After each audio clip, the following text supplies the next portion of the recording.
Remue ménage. Remue ménage.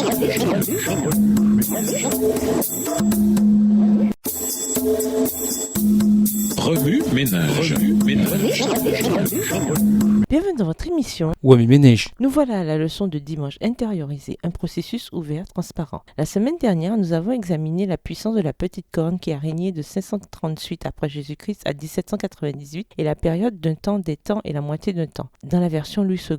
Daniel 7 indique qu'à un moment donné, entre la montée de la puissance de la petite corne et le retour de Jésus, un jugement se tiendra au ciel. Remarquez que Daniel 7 se déroule dans une succession chronologique, chacun des royaumes présentés étant dans l'ordre où il apparaît dans l'histoire. C'est là une observation importante par rapport à la scène du jugement dans le ciel, voir les versets 9 et 10. Lion, ours, léopard, bête terrifiante, 10 cornes, petite corne, 538 à 1798 après Jésus-Christ, jugement dans le ciel, retour de Jésus. Le jugement se produit chronologiquement après l'apparition de la puissance de la petite corne et cependant avant le retour de Jésus. Après avoir lu Daniel 7, on arrive à la conclusion qu'il y a un jugement pré-parousie, ce qui veut dire un jugement avant le retour de Jésus. Daniel 7 met le doigt sur le temps du jugement comme prenant place après 1798, mais avant le retour de Jésus. La scène du jugement dans le ciel se déroule publiquement, devant tout l'univers. Des millions, des dizaines de millions de personnages se tenaient devant lui pour le servir. Alors le tribunal prit place et des livres furent ouverts. Daniel 7, verset 10. En d'autres termes, il s'agit d'un moment de transparence pour Dieu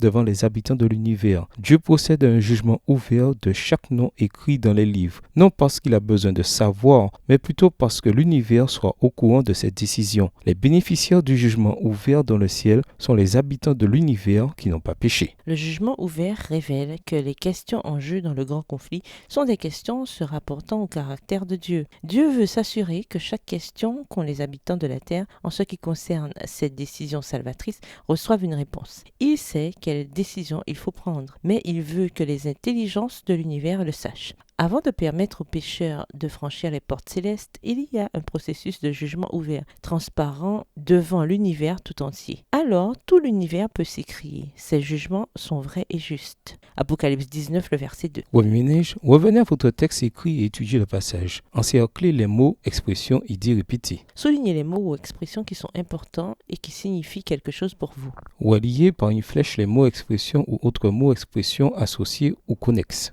Quels éclairages particuliers vos notes semblent-elles indiquer dans l'ensemble? Mémorisez votre verset préféré tiré de Daniel 7 et versets 9 à 14. Écrivez-le plusieurs fois pour vous le rappeler plus facilement. Dans le passé, quelle opinion aviez-vous du jugement de Dieu? Comment un processus de jugement ouvert, transparent, affecte-t-il votre perception du caractère de Dieu? Au revoir. Et à demain si Dieu veut. Remue ménage. Remue ménage.